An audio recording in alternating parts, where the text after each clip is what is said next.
Hello, everyone, and welcome into another edition of Indiana In Depth. This week, we're going to be talking about that Ohio State game.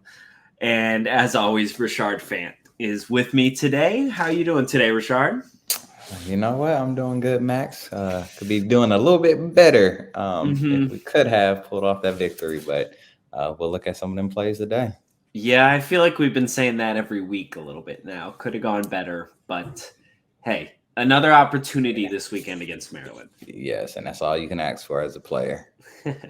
Well, the first play that we are going to take a look at is the IU touchdown.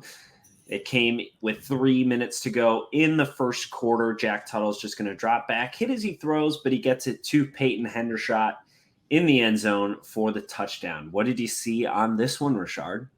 Yeah, I mean, to start with right now, you have a cover one being run by Ohio State's defense. And then on the offensive side, you have a little corner route with, obviously, you can call this a check release by the running back to an out route. And so right here, there's a miscommunication clearly between the cornerback and linebacker for Ohio State.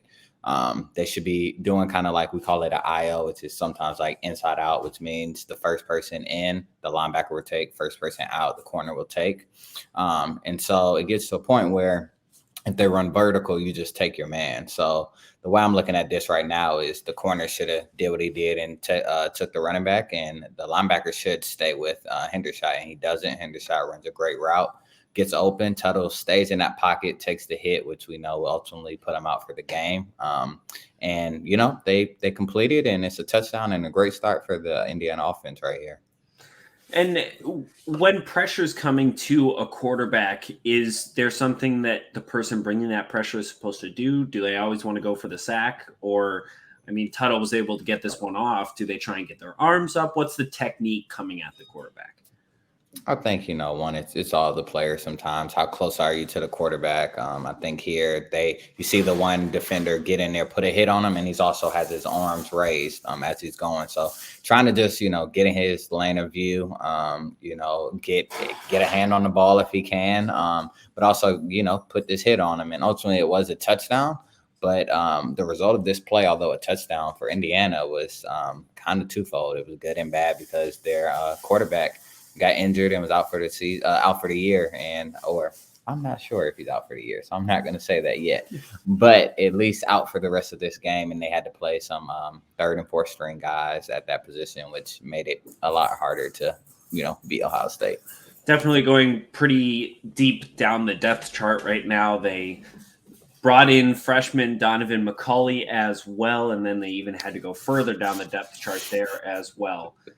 But here, I just wanted to talk about this a little bit. In this upper corner, Javon Swinton is getting double covered, it looks like. And then there are these two guys who are right near Peyton Hendershot. And then we have the one man who is a bit farther away from Irvin Poindexter.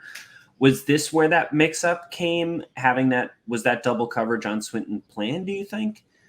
No, so right here you have that linebacker that's on the goal line right there. He's sitting underneath. It's a cover one, which you got one man under at the linebacker position. The safety is that deep middle player. So he's just reading quarterback, reading eyes. And so what happens is the Swinton comes on an over route. So he's crossing right there, trying to get to that other pylon. And so right there, it just looks like he's doubled, but he wasn't initially doubled. The miscommunication came at the beginning between what you could see also the corner and linebacker, just them trying to figure out, what are we running here? Are we going to stay with our mans? Are we going to read it to see who goes in, who goes out? And the linebacker, I guess, wasn't clear on what they were doing. Hendershot ran a good route, got behind the defense, and it was an easy play. And thank goodness Tuttle stood in there to make the throw. The Hoosiers were able to tie it up early, and then Ohio State would not look back from that one. Moving right along, just at the beginning of the second quarter, actually, Ohio State is already up 23-7. This one is after Jared Smolar was actually back to kick a punt away. He got taken down in the end zone for a safety. So now they're set to kick it away, and Ohio State just does Ohio State things, finding success on a special teams play this time. Breaking past the 40 all the way down to the 50, makes a move to the inside, and you know the rest of it. Ohio State just getting great field position to kick things off. What did you see on this play that made it stand out to you? Yeah, for the Hoosiers and the kicking team, this is always hard, right? When you're starting further, kicking from further back, you automatically know there's going to be a return. And so Ohio State knows that too, but also Ohio State's traditionally known as one of the best return teams and special teams units out there in the country each year in and year out. And so right here, I mean, I can think back to my days. One thing Ohio State knows about us, we like to kick it in that left corner as we look at it from the IU point of view and try to pin you over there. And we're flowing that way. And Ohio State is known against us for always returning it back opposite way where we want them to. And so right here, they set the left return up. Going across, the kick is probably not as far over towards the numbers and out of bounds as they would have liked for it to. And so that plays in the favor too. There's more room to work with. It's easier to get to that left side of the field. There's great blocking. Return man squeezes through a gap and just picks up a great return right here. Thankfully, they were able to recover and not give up a touchdown on this. But obviously, this puts Ohio State on the Indiana side of the field. And that's never a good sign and good start for your defense. So if OSU is kind of known, as you mentioned, to do this against IU, what would be the way to counter it on the kick coverage here, especially these guys on the right side for IU? Yeah, I know in the special teams meeting, they talked about that kick to start with. You basically kicking it towards that hash, and they want that on that numbers or between the numbers and the out of bounds over there on the right side. And so it starts with the kick. If you can pin them there, it's a lot harder to come back across the field like that. But kicking it closer to the middle of that hash allows him to be able to, make one cut and get completely to the left side. So it starts with the kick, and then even with the kick, you got to run in your lane to do your job. And I will say Ohio State picks up these blocks perfectly. They're sealing guys off both inside and outside and giving a little lane for their returner to get through and run and make a play. All right, moving into our third play comes with 8:26 to go in the second quarter. Ohio State quarterback C.J. Stroud's just going to find his man in the back of the end zone. That's star wide receiver for Ohio State, Chris Olave. What did you see on this one? Yeah, I want to say from what I'm looking at, man, it looks like some confusion on Jalen Williams' part. Part of me thinks it looks like he expects the safety to be over top of him. And then part of me, I could see if he was in man, but he just seems too lackadaisical. So I kind of try to cover both. If it is man and part of he's kind of set himself up for disaster from the beginning. He's about 3 yards off, 4 yards off. Playing man-to-man is not what you want. It's just hard to do. You have more space, especially if that's press. So you either kind of want to get traditionally more 5-6 yards, especially 3rd and 12, right? Either go 7-8 yards off, kind of be patient, keep them in front of you, or you go press and know that a deep shot may be coming. And so when I look at his technique, he jumps outside. This is a all Big Ten, All-American receiver, first-round pick talent. And so he jumps outside right here, just giving him the lane, and that's hard to recover from. No over-the-top help. And so right there, I see an easy touchdown.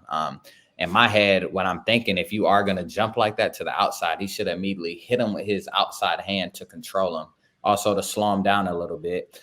So then he could just ride that hip and be on the outside, which still would have kept him in position to, knock down the player, keep him from making the catch. But he got behind, and Olave made a great catch here. And then if it is some type of zone with the safety supposed to be over, the safety did a terrible job of getting over there, or at least midpoint between 1 and 2. And so I can't fully tell. I would lean with saying it's more man because that's what it looks like. Everybody is playing across the board with some safety help. So Jalen has to do a better job of this. But, it's definitely a miscommunication on somebody's part in the back end. Either it's Jalen not understanding the call potentially, or the safety not fully getting over there enough to make sure Jalen has some over-the-top help. And from your view right here, would that safety position be Devon Matthews kind of up at the goal line? Would you want him to come over? Yeah, so he could potentially be disguising. I think he's in a great alignment right now because the ball's on the left hash. So he's in a great spot. And so if it is a zone, he should immediately, he sees the number 3 receiver closest to the ball on that right side, go away, go underneath. He should look to 1 and 2 and either try to midpoint him if it's a zone so he can play both, or at least get in position. But it's hard for me to say that, he's supposed to, because when I look at the slot DB right here, who's on the number 2 receiver, he's playing inside leverage. Like, he doesn't have inside help. And so that lets me know, like, they're not expecting any help over there. So I just think it's a case of bad execution on the Indiana secondary's part. And you mentioned press coverage versus off coverage. Could you just explain that? Or off man, I believe it was. Could you just explain what exactly the difference between those two techniques is? Yeah, press man, you're usually up on the line during my days. And obviously I know some people may never watch me play, but I did a lot of press. I was up close on the line of scrimmage, basically no more than a yard between me and the receiver from the get-go. And then off, you're about 6-7 yards off. A lot of times you're reading the quarterback first to see if it's going to be something quick, like a hitch, like a quick out, a slant. But right here, he's kind of in no man's land is what we like to call it. Coach Shelby calls it that all the time. I mean, he's not pressed, he's not off, and great receivers love that because you give them plenty of space to work. You don't kind of slow them down at all. And so for me, I'm thinking 3rd and 12 right here. I pressed a lot, but with that, if you press, a lot of teams, they check and go balls, something deep, fade routes. And so you have to know that. And I did.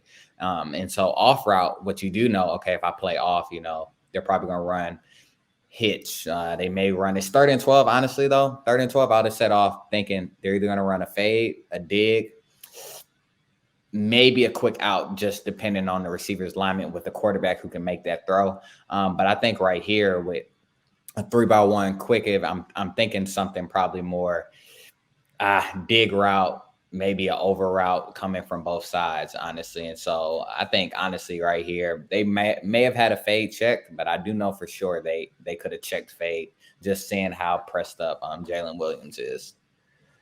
And I just think it's fascinating. I want to point this out here.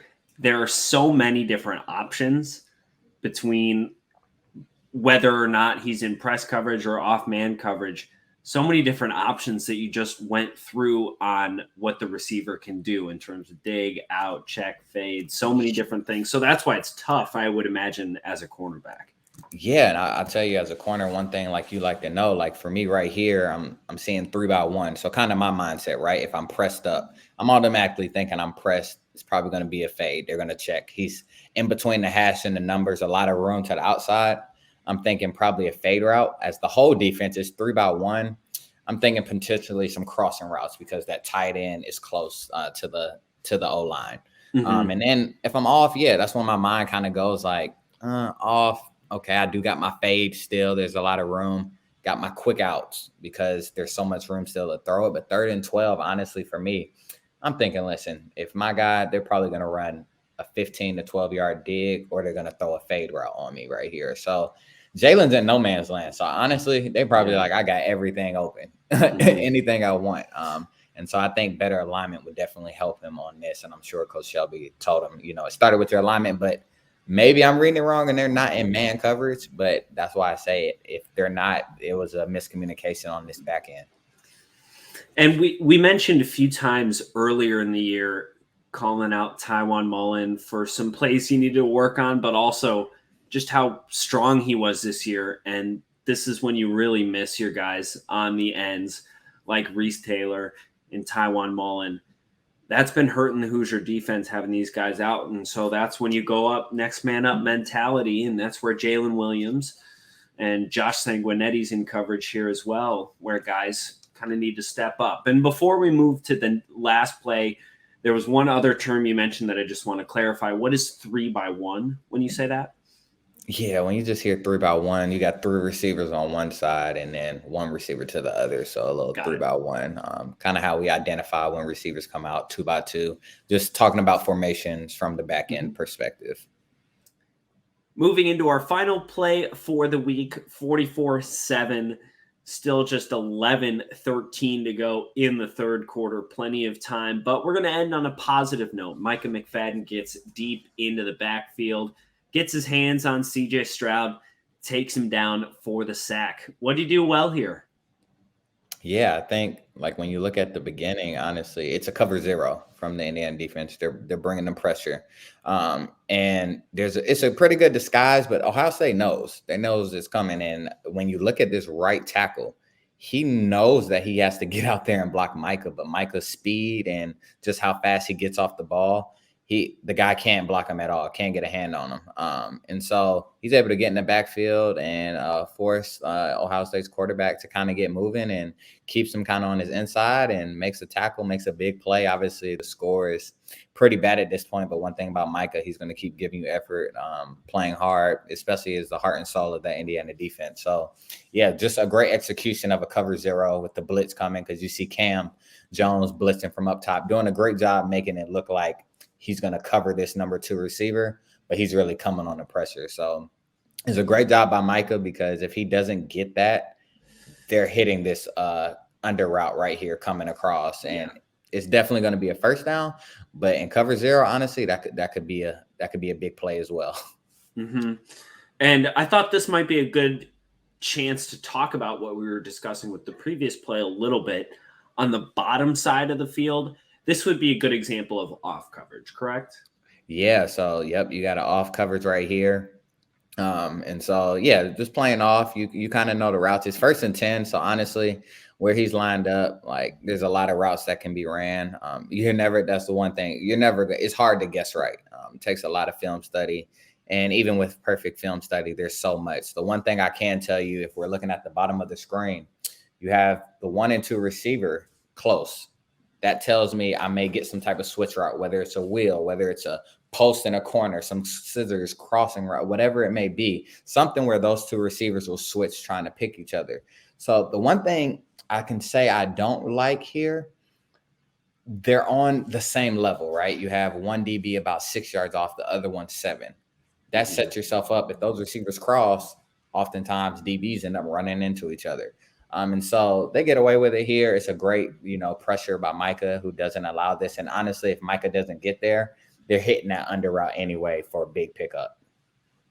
So a huge play by Micah McFadden. And let's end on a positive note this week. Nice job by Micah getting the sack on CJ Stroud. That's going to do it for us. Hopefully some better outcomes this weekend against Maryland. But thanks so much, as always, Rashard, and we'll see you next week. Yep. See you all next week. Hopefully after W.